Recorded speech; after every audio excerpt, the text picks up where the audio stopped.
Hi, hello friends. Welcome to MVT family.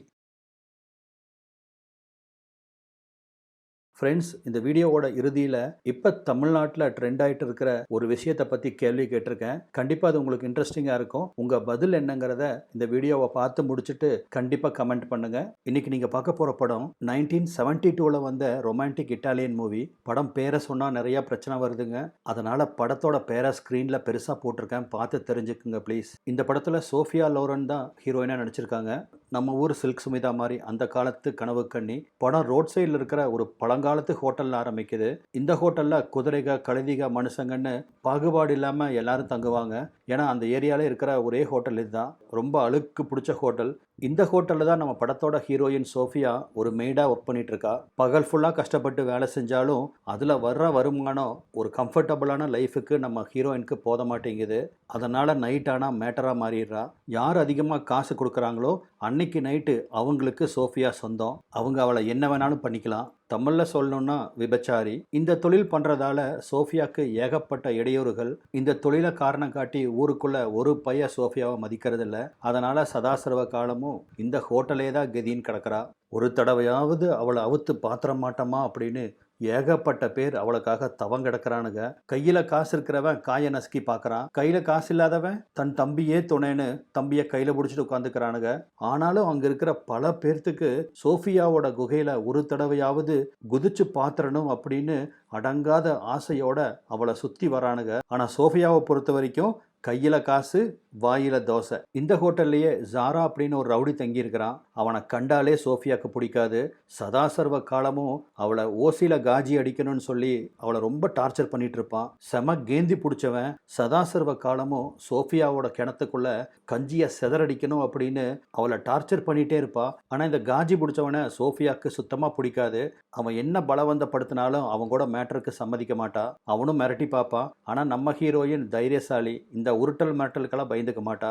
யார் அதிகமாக காசு கொடுக்குறாங்களோ அவங்களுக்கு அவள் பட்டர்ஃப்ளைஸை விரிச்சு காமிப்பா. அவன் என்ன வேணாலும் பண்ணிக்கலாம். அவ்வளோதான், சிம்பிள் பாலிசி. காசு கொடுக்கலையா அது ராஜாவா இருந்தாலுமே வேடிக்கை பார்த்துட்டு தான் போக முடியும். அவள் கிரவுண்டில் விளையாட முடியாது. அப்படி ஒரு அடமண்டானவ. அந்த சமயத்தில் முன்னாடி வந்த ஜரா சோஃபியாவோட கையை பிடிச்சி அவன் கை நிறையா இருக்கிற அந்த பணம் மூட்டையை அவகிட்ட கொடுக்குறான். இன்று இரவு நீ எனது உறவு அப்படின்னு அந்த காலத்து வில்லன் டயலாக் பேசுகிறான். ஆகட்டும் பார்க்கலாம் அப்படின்னு சொன்ன சோஃபியா அந்த பணத்தை பிடுங்கி வச்சுக்கிறா. இந்த ஹோட்டலில் நடத்திட்டு வரவன் பேர் வில்லியம். ரொம்ப காசாசை பிடிச்சவன். சோஃபியா நடத்துகிற மேட்டர் எல்லாம் தெரிஞ்சு கம்முன்னு அமைதியாக இருந்துக்குவான். ஏன்னா இந்த ஹோட்டலுக்கு கஸ்டமர் வர்றதே சோஃபியாவை பார்த்து போட்டு போறதுக்கு தான். இப்போ புதுசாக 2 பேர் குதிரையில் வந்துட்டு இருக்காங்க பார்த்தீங்களா. இதில் அந்த லூசுத்தனமாக ஹீரோயிசம் காமிச்சிட்டு இருக்கிறவன் பேர் பவுமன். அவன் அந்த நாட்டோட தளபதி. கூடவே உருளைக்கிழங்கு சைஸில் ஒருத்தன் வரான் பாருங்க, அவன் அந்த தளபதியோட அட்வைசரு. நம்ம தளபதிக்கு சதாசர்வ காலமும் இந்த நாட்டவே ஆளணும் அப்படின்னு ஒரு ஆசை. பகல் கனவு கண்டுட்டு இருக்கிறவன். கூட இருக்கிறான் பார்த்தீங்களா இந்த குண்டன், அவன் அந்த தளபதியோட கனவுக்கு ஒத்துவதுறவன். சதாசர்வ காலமும் கனவுலோகத்திலேயே மறந்துட்டு இருக்கிற பவுமன் தன்னோட வீர தீர சாகசத்தை பற்றி அவன் அல்லக்கை கிட்ட அளந்து விட்டுட்டு வர்ற சமயத்தில் தான் அங்கே ஒரு பெரிய விண்மில்லை பார்க்குறாங்க. இது வரைக்கும் அந்த விண்மில்லை 2 பேரும் பார்த்ததே கிடையாது. இப்போ தான் முதல் முறையாக பார்க்குறாங்க. இது நம்ம நாட்டை அழிக்க வந்த எதிரியோட ஏதோ வார் மிஷின் அப்படின்னு சொல்லிட்டு பவுமன் வாள் எடுத்துட்டு அதை வெட்டுறதுக்கு போவாப்புல. கை வாழை வச்சு விண்மில்லை வெட்ட முடியுமா? ஆனாலும் நம்மால் அதை வெட்ட போகிறான். சுற்றிட்டு இருக்கிற அந்த விண்மில் ரக்கையில் போய் சிக்கி அது ஒரு சுற்றி தூக்கி நம்ம தளபதியை கீழே வீசுது. தளபதி கீழே விழுந்தோடனே பதறி அடிச்சுட்டு ஓடி வந்த அல்லக்கையும் அவரை பாதுகாப்பாக அந்த இடத்துல இருந்து கூட்டிகிட்டு போகிறான். நல்லா பாருங்க, இந்த அல்லக்கை தளபதிக்கு ஒரு பிரச்சனைன்னு விட்டுட்டு கண்காணாத இடத்துக்கு ஓடலை. ஆனால் ஹாரி பிரச்சனைனா விட்டுட்டு ஓடுற அல்லக்கை இல்லை. என்ன கஷ்டம் வந்தாலும் தன் நண்பனுக்கு துணையாக நிற்கிறவன். இப்படி ஒரு அல்லக்கை இருந்தால் தளபதிக்கு எவ்வளோ பாதுகாப்பாக இருக்குமில்ல. இதோ பாருங்க மக்களே, நான் இந்த படத்தில் வர தளபதியும் அவரோட அல்லக்கை பற்றி தான் பேசிகிட்டு இருக்கிறேன். நீங்கள் வேற மாதிரி நினச்சிட்டிங்கன்னா அதுக்கு நான் பொறுப்பில்லை. ஒரு வழியாக பவுமனும் அல்லக்கையும் அசுவாசப்படுத்திட்டு குதிரையில் வந்துட்டு இருந்த சமயத்தில் தான் நம்ம ஹீரோயின் சோஃபியா இருக்கிற ஹோட்டலில் பார்க்குறாங்க. தளபதி நாள் ஃபுல்லாக ட்ராவல் பண்ணி ரொம்ப டயர்டாக இருக்குது, நம்ம இந்த ஹோட்டல் இன்னைக்கு தங்கிட்டு நாளைக்கு போகலாமே அப்படின்னு அல்லக்கை சொல்லவும் நம்ம தளபதி பவுமனும் அதுக்கு சம்மதிக்கிறாரு. 2 பேரும் அந்த ஹோட்டலை வந்து அடைகிறாங்க. வந்தவங்களை வாசல்லையே நிறுத்தி வச்ச வில்லியம் நீங்கள் யாரு என்னன்னு விசாரிக்கிறான். பவுமன் அமைதியாக இருந்தாலும் அல்லக்கை ஹாரி முந்திட்டு வந்து யாரை பார்த்து யாருன்னு கேட்குற, இவரை தெரியாதா? இவரு தான் தளபதி பவுமன். நம்ம அரசரே இவரோட வீரத்தை கண்டு வியந்திருக்காருன்னா உன்னால் நம்ப முடியுதா அப்படின்னு கேட்குறான். சத்தியமாக வில்லியம்னால நம்ப முடியல. இருந்தாலும் இவங்க அரசாங்கத்தை சேர்ந்தவங்க அப்படிங்கிறதால சரி உள்ள வந்து தொலைங்கன்னு வழி விடுறான். ஆரம்பமே நம்ம தளபதி கையில் வச்சிருந்த கொடியோ குச்சியோ அது ஒரு தூண்ல போய் பட அதை பிடிச்சிருந்த நம்ம பவுமன் அப்படியே குப்பரடிச்சு கீழே விழுகிறாரு. ஒரு வழியா அவரை தாங்கி பிடிச்சி நிறுத்துறாங்க. குதிரைகள்லாம் லாயத்துக்கு போக பவுமன் அவரோட வீரத்தை பத்தி அங்க கூடியிருந்த மக்கள்கிட்டலாம் ரொம்ப பெருமையா எடுத்து சொல்லிட்டு இருக்கிறாரு. அந்த சமயத்துல தான் சோஃபியாவை பார்க்கறாரு. சோஃபியாவை பார்த்த மாத்திரத்திலேயே தளபதி காதல்ல துபக்கடின்னு விழுந்துடுறாரு. அப்புறம் என்ன சோஃபியா கிட்ட போய் பயங்கரமா வழியிறாரு. ஆனால் சோஃபியாவுக்கு இந்த மாதிரி வயசான ஓட்டல் உடசல் மேலெல்லாம் இன்ட்ரெஸ்ட் இல்லை. சோஃபியா எவ்வளவு பெரிய கம்பெல்லாம் பார்த்தவோ அவளுக்கு இந்த குச்சி மிட்டாய் பிடிக்குமா சொல்லுங்க. அதனால் அவள் பவுமனை கண்டுக்காம அவள் வேலையை பார்க்க போயிடுறா. பவுமன் மொக்க வாங்கினதை பார்த்து அந்த ஹோட்டலில் இருக்கிறவங்கெல்லாம் அவரை கேலி பண்ணி சிரிக்கிறாங்க.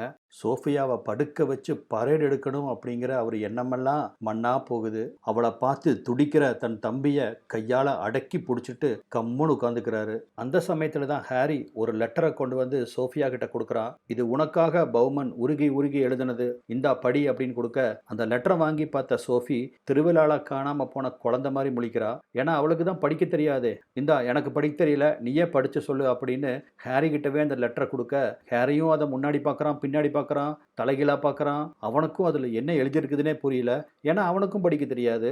பவுமன் கிட்ட சோஃபி அவரோட காதலை ஏற்றுக்கல அப்படின்னு சொன்னால் ரொம்ப அப்செட் ஆயிடுவாருன்னு சொல்லிட்டு சோஃபிக்கு தெரியாமல் அவளோட துண்டை தேடிட்டு வந்து தளபதி இந்தாங்க உங்கள் லெட்டரை படித்த சோஃபி ரொம்ப சந்தோஷப்பட்டேன்னு சொல்லு அப்படின்னு அவங்க டவலை உங்களுக்கு பரிசாக கொடுத்துருக்காங்க அப்படின்னு அந்த டவலை கொடுக்கவும் அதை ஏதோ ஒரு பொக்கிஷம் மாதிரி பவுமனு வாங்குறாரு. வாங்கி அதை முகர்ந்து பார்த்துட்டு ஏதோ தலைக்கு கிரீடம் கிடைச்ச மாதிரி சந்தோஷப்படுறாரு. அன்னைக்கு நைட்டு காதல் கனவோட ஹோட்டலுக்கு வெளியே தூக்கம் வராமல் பவுமன் உட்கார்ந்துட்டு இருக்க அந்த சமயத்தில் ரொம்ப மர்மமான ஏகப்பட்ட ஸ்ட்ரேஞ்சர்ஸ் அவங்க அடையாளத்தை மறைக்கிறதுக்காக முகத்தை சுற்றி துணியை கட்டிட்டு அந்த ஹோட்டலை நோக்கி வராங்க. அவங்கள பார்த்ததுமே பவுமன் திடுக்கிட்டு போறாரு. என்னோட வாளுக்கு வேலை வந்துருச்சு போல இருக்கு அப்படின்னு தூக்க முடியாம அந்த வாளை தூக்கிட்டு எந்திரிச்சு நிக்கிறாரு. அப்பதான் அந்த கூட்டத்திலிருந்து ஒருத்தன் முன்னாடி வந்து இந்த நாட்டோட மிகச்சிறந்த போர் வீரரான பவுமனை நாங்க தேடி வந்திருக்கோம் அப்படின்னு சொல்லவும் அங்கிருந்த வில்லியம் நம்ம பவுமேனை பெருமையா பார்த்து நீங்க தேடி வந்த அந்த மாவீரர் சாட்சாத் இவரு தான் அப்படின்னு பவுமேனை கை காமிக்க அப்படியே பவுமேன் நெஞ்ச முறுக்கிட்டு நிற்கிறாரு. வந்தவங்க எல்லாம் பவுமேனுக்கு அடிபணிறாங்க. இந்த நாட்டோட மிகச்சிறந்த போர் வீரரே, உங்க உதவியை நாடி வந்திருக்கோம், உங்களால் மட்டும்தான் எங்களுக்கு உதவ முடியும் அப்படின்னு சொல்ல என்ன உதவி வேண்டும் அப்படிங்கிறாரு. அந்த கூட்டத்திலிருந்து முகத்தை மூடின ஒரு பொண்ணு முன்னாடி வர்றா. உலகம் போற்றும் மாவீரரே, இதோ கல்லாகி போன என்னோட சகோதரனை பாருங்க, ஒரு மந்திரவாதியோட சாபத்துக்கு ஆளாகி இப்படி கல்லா கிடக்கிறாரு, நீங்க தான் அவரை காப்பாற்றணும் அப்படின்னு அந்த பெண் சொல்ல ஓமக்குச்சி நரசிம்மன் சைஸில் இருக்கிற அந்த நெஞ்சை நிமித்திட்டு வந்து கல்லா கிடக்கிற அந்த ஆணை பார்க்குறாரு. இவரை கண்டிப்பாக சரி செய்ய முடியும்னு ஆணித்தரமாக சொல்கிறாரு. இவரை சரி செய்யக்கூடிய அந்த மருந்து எங்கே ஒழிக்க வைக்கப்பட்டிருக்குன்னு எனக்கு மட்டும்தான் தெரியும், கண்டுபிடிச்சி எடுத்துட்டு வந்து நான் இவரை சரி பண்ணுறேன் அப்படின்னு ஆவேசமாக சொல்லிட்டு ஹோட்டலுக்கு உள்ளே போயிடுறாரு. இது எல்லாத்தையும் சோஃபியா மாடியிலிருந்து கவனிச்சுட்டு தான் இருக்கிறா. நரம்ப நாட்டம் இருந்தாலும் நிறைய வித்தைகள் தெரிஞ்சிருப்பான் போல் இருக்கே அப்படின்னு ஒரு கணம் கூட அவள் தளபதியை பற்றி பெருமையாக நினைக்கல. அதுக்குள்ளே அந்த கல் மாதிரி படுத்திருந்த அந்த ஆள் ஹே அப்படின்னு எந்திரிக்கிறான். இதை பார்த்த சோஃபி திடுக்கிட்டு போகிறான். அதுக்கப்புறம் தான் தெரியுது தளபதியை கலாய்க்கணும்னு இப்படி ஒரு கூட்டமாக வந்திருக்கிறாங்கன்னு. அப்பா தளபதியை கலாய்ச்சாச்சுப்பா அப்படின்னு சொல்லிட்டு வந்தவங்க எல்லாம் வந்த வழியிலே திரும்பி போகிறாங்க. சோஃபி தன்னோட அன்றாட வேலையை பார்க்க போகிறா. ஆனால் அந்த ஹோட்டலில் தங்கியிருக்கிறவங்கெல்லாம் சோஃபியை தொந்தரவு பண்ண கோவப்பட்டு சோஃபி அவங்க மேலெல்லாம் எரிஞ்சு விழுகிறா. அப்போ அங்கே வந்த ஜரா சோஃபியா கையில் இருக்கிற பவுமனோட லெட்டரை பிடுங்கி எல்லாத்து முன்னாடியும் சத்தமாக அதில் என்ன எழுதியிருக்குதுன்னு படிக்கிறான். இதையெல்லாம் கேட்டு சுற்றி இருக்கிறவங்க சோஃபியாவை கிண்டல் பண்ண ரொம்ப கோபமாக அவங்ககிட்ட இருந்து அந்த லெட்டரை பிடுங்குறா. பதிலுக்கு சோஃபியாவோட கையை பிடிச்ச ஜாரா நீ கேட்ட பணத்தை கொடுத்தாச்சு, எப்போ ரூமுக்கு வர்ற அப்படின்னு கேட்கவும் போய் வெயிட் பண்ணு நான் வரேன் அப்படின்ட்டு போகிறா. அப்போ தான் வாசலில் உட்காந்துருந்த பவுமன் தாத்தா கடவுள்கிட்ட சோஃபியாவோட லவ்வை பெற்றுக்கொடு அப்படின்னு வேண்டிட்டு இருக்காரு. அப்போ அங்கே வந்த சோஃபியாவும் ரொம்ப பரிதாபமாக நிற்கிற பவுமேனை பார்த்து இதோ பாருங்க தாத்தா, உங்களுக்கு 60+ வயசாச்சு, எனக்கு ஜஸ்ட் 30 தான் ஆச்சு, உங்கள் குச்சி பாருங்க எப்படி நடுங்கிட்டு இருக்கு, இந்த குச்சியை நட்டு வைக்கிறது ரொம்ப கஷ்டம் தாத்தா, ப்ளீஸ் என்னோட கஷ்டத்தை புரிஞ்சுக்குங்க அப்படின்னு சொல்ல காதலுக்கு வயசோ குச்சியோ முக்கியம் இல்லை, மனசு தான் முக்கியம், என் மனசை உங்கள்கிட்ட தந்துட்டேன், நீ எப்போ என்னை காதலிக்க போகிற அப்படின்னு கேட்டுட்டு இருந்த சமயத்தில் அங்கே ஜாரா கோவத்தோட வரான். வா ரூமுக்கு போலாம் அப்படின்னு சோஃபியா கையை பிடிச்சி இழுக்க ஆரம்பிக்க, தாத்தாவோட காதலிய ரவுடி கையை பிடிச்சி இழுத்துட்டு போறத பார்த்த தாத்தாக்கு எங்கிருந்து வீரம் வந்துச்சுன்னே தெரியல. அந்த ஓட்டக்குச்சியை வச்சு அவனை ஒரே அடி. ஜாரா அப்படியே மல்லாக்க போய் உழுகுறான். அவன் உழுகவும் வில்லனாச்சா அவன் அடியாளுகளெல்லாம் கூப்பிடணும்ல, அதே மாதிரி அவன் அடியாளுகளை கூப்பிடுறான். அங்கே வந்த அடியாட்கள் தாத்தாவை ரவுண்டு கட்ட ஆரம்பிக்கிறாங்க. நல்ல வேலையா உருளைக்கிழங்கு ஹேரி அங்கே வர, பவுமன், ஹேரி, சோஃபியா 3 பேரும் சேர்ந்து சுற்றி இருந்த அத்தனை பேர்த்தையும் அடிச்சு துவம்சம் பண்ணுறாங்க. ஆனால் அவங்களோட வெற்றி ரொம்ப நேரத்துக்கு நிலைக்கல. இவங்களுக்குள்ள ஏற்பட்ட சண்டையால் அந்த ஹோட்டல் டேமேஜ் ஆயிடுச்சு அப்படின்னு சொல்லி வில்லியம் அத்தனை பேர்த்தையும் அந்த ஹோட்டலை விட்டு வெளியே போங்கடான்னு சொல்லி துரத்தி விட்டுறான். மறுநாள் காலையில் சிட்டியை நோக்கி பவுமனும் ஹேரியும் குதிரையில் பயணப்படுறாங்க. அப்பதான் வழியில ரோட்டோரமா சோஃபியா உட்கார்ந்துருக்கிறத பார்த்து என்ன ஏதுன்னு பவுமன் விசாரிக்கிறாரு. நேற்று ஜாரா பண்ண பிரச்சனையால கோவப்பட்ட வில்லியம் அவளையும் அந்த ஹோட்டலை விட்டு துரத்தி விட்டுட்டான் அப்படின்னு சொல்லவும், இதை பார்த்து பவுமனோட நெஞ்சே வெடிச்சிருது. சோஃபியா நடந்ததையெல்லாம் கண்ணீர் மல்க சொல்லி அழுக, உனக்கு நான் அடைக்கலம் தரேன் அப்படின்னு ப்ராமிஸ் பண்றாரு. அந்த சமயத்துல பாத்தீங்கன்னா இந்த நாட்டோட அரண்மனை காவலர்கள் எல்லாம் அந்த இடத்துக்கு சூழ்ந்து வந்துடுறாங்க. பவுமேனை பார்த்து நீங்க யாருன்னு கேட்கவும், நான் தான் த கிரேட் வாரியர் பவுமன் அப்படின்னு சொல்றாரு. அதெல்லாம் இருக்கட்டும், இப்போ நீங்க உங்க வீட்டுக்கு கிளம்புங்க அப்படின்னு அந்த நாட்டோட உண்மையான தளபதி சொல்ல, அப்பதான் தெரியுது நேற்று அந்த கல்லு மாதிரி வேஷம் போட்டுட்டு வந்தது இந்த உண்மையான தளபதி அப்படின்னு. ஆனால் பவுமன், நான் உங்களுக்கு தலை குனிய போறதில்ல, உங்களை எதிர்த்து சண்டை போட போறேன் அப்படின்னு அவங்கள எதிர்த்து சண்டை போட போக எல்லாருமே கையில் ஒரு ஷீல்டு வச்சிருக்காங்க. அந்த ஷீல்டை சூரியனை நோக்கி திருப்ப அதில் இருந்து வர்ற ரெஃப்ளெக்ஷன் பவுமனோட முகத்தில் அடிக்குது.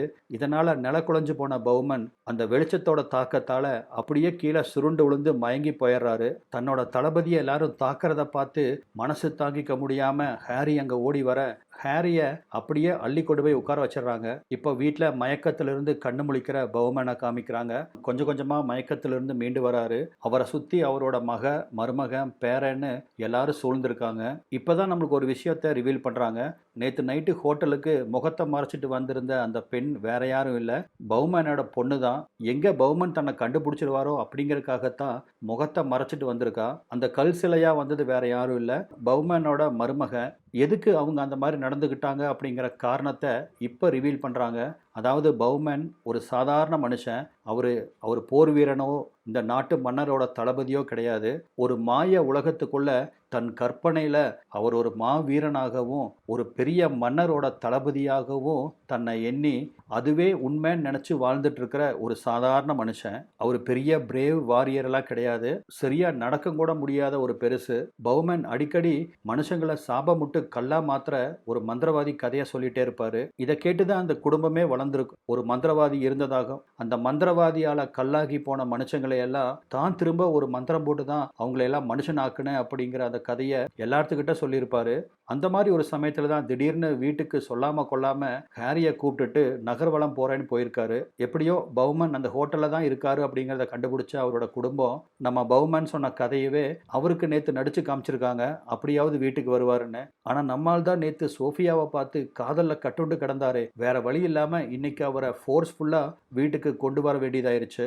இதெல்லாம் கண்கள்ல கண்ணீரோட சோஃபியா கேட்டுட்டு இருக்கிறா. நான் உனக்கு கொடுத்த தொந்தரவுக்கு மன்னிப்பு கேட்டுக்கிறேன், நீ இங்கிருந்து கிளம்பு அப்படின்னு பவுமன் சோஃபியா கிட்ட மன்னிப்பு கேட்குறாரு. ஆனால் சோஃபியாவோ, நான் இப்போ உங்களை காதலிக்க ஆரம்பிச்சிட்டேன், உங்கள் பக்கத்திலேயே இருந்து நான் உங்களை கவனிச்சுக்க போகிறேன், எக்காரணத்து கொண்டு உங்களை தனியாக விட மாட்டேன் அப்படின்னு சொல்லிட்டு இருக்க, தயவு செய்து இங்கிருந்து போயிரு, நான் காத்து போன பலூனு, நூலருந்த பட்டம், துருப்பிடிச்ச பைப்பு, இதை வச்சு நீ என்ன பண்ண போற அப்படின்னு சொல்லிட்டு எந்திரிச்சவர் திடுதிப்புன்னு அப்படியே மயங்கி சாயறாரு. அவரை ஹேரியும் சோஃபியாவும் தாங்கி பிடிச்சிக்கிறாங்க.